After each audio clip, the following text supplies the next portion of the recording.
Bonjour et bienvenue à vous dans ce deuxième séminaire web. Donc nous avons vu le premier levier qui était le lien, nous allons voir le deuxième levier qui est la réciprocité. Nous donnons et recevons en retour. Il faut commencer par donner, c'est la générosité.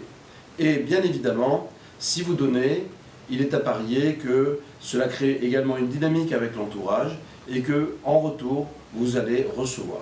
Alors, il ne s'agit pas non plus là d'un calcul, il ne s'agit pas de donner dans l'intention de recevoir.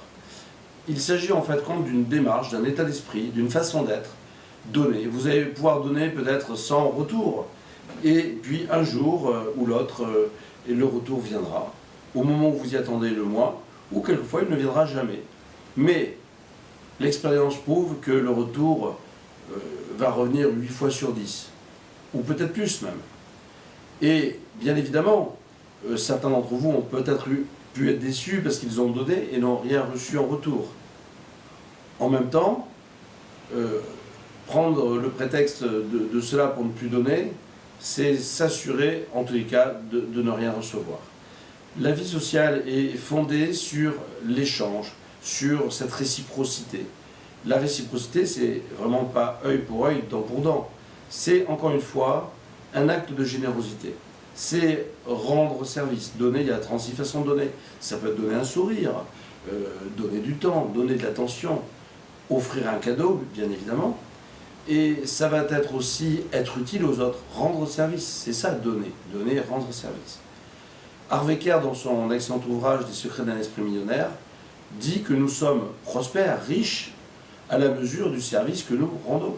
Si nous rendons service à 3000 personnes, nous sommes riches comme quelqu'un qui a rendu service à 3000 personnes. On sera 10 fois plus riche si on rend service à 30 000 personnes, et encore 100 fois plus riche à 300 000 personnes, et ainsi de suite. Des personnalités célèbres comme Bill Gates sont richissimes parce qu'elles rendent service à des milliards de personnes. Donc c'est finalement donner, rendre service. Et la pérennité finalement d'une relation, la pérennité aussi des affaires, repose sur cette notion de réciprocité. La réciprocité, c'est même la vertu cardinale de la relation managériale, mais de toute relation humaine. L'opposé de la réciprocité, qu'est-ce que c'est? C'est finalement une relation dominant-dominé, où on va dominer les autres.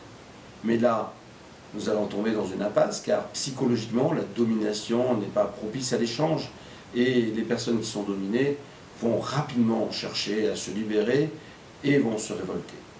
Il y a une relation aussi dominée-dominante, c'est-à-dire qu'on est soi-même dominé par les autres. Alors, c'est encore pire.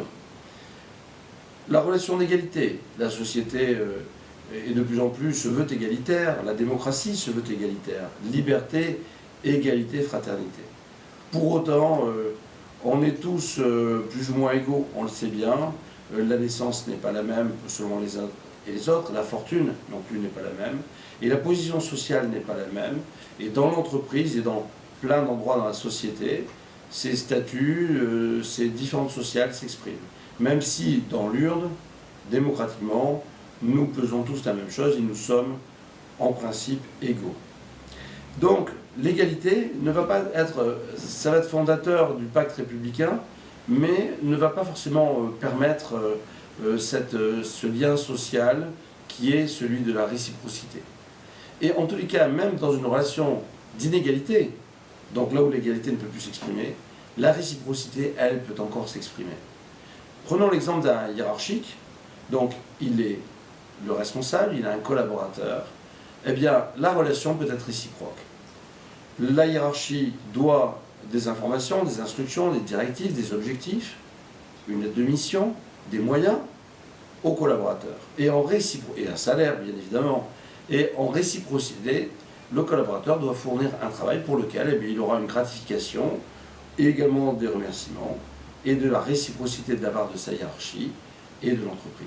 Donc vous voyez que la réciprocité va s'exercer même là où l'égalité ne s'exerce plus. Donc c'est une vertu vraiment cardinale en management, entre les personnes. Voilà.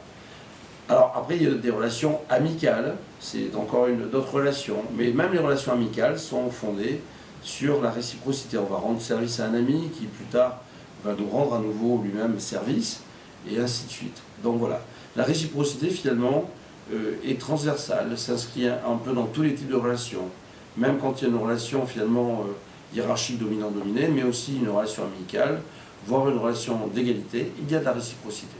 Les services publics sont dans la réciprocité. Ils rendent un service par rapport à quelque chose que l'on paie, et là aussi c'est la réciprocité. L'échange commercial lui-même est fondé sur la réciprocité. Donc c'est vraiment une valeur fondamentale de la société. Et encore une fois, ce n'est pas du donnant-donnant, ce n'est pas œil pour œil, dent pour dent, c'est bien plus large. C'est un état d'esprit, une philosophie, c'est la générosité vis-à-vis de ses compatriotes, de ses collègues, de ses amis, de ses concitoyens. Voilà. Et c'est une vertu très importante, et si vous faites preuve de réciprocité, eh bien, si vous donnez finalement, eh bien, il est certain qu'en retour, vous connaîtrez une véritable prospérité, comme si, là aussi, tout concourait à la réussite de vos désirs, de vos objectifs, de ce que vous avez envie de réaliser. Et vous le ferez non plus tout seul, mais vous le ferez aussi avec d'autres, avec le plus grand nombre. Vous serez entouré et vous serez ensemble pour réussir. Donc voilà ce second levier qui est la réciprocité, qui est un levier très puissant, associé déjà aux liens que l'on évoquait dans le séminaire précédent. Donc il reste encore 4 leviers. Les 4 autres leviers sont absolument remarquables et irrésistibles, et je ne saurais que vous convier à suivre les 4 séminaires suivants qui vont traiter de ces 4 autres leviers qui sont passionnants. Alors imaginez quand vous aurez les 6 et que vous les appliquerez tous. A tout à l'heure pour le prochain séminaire.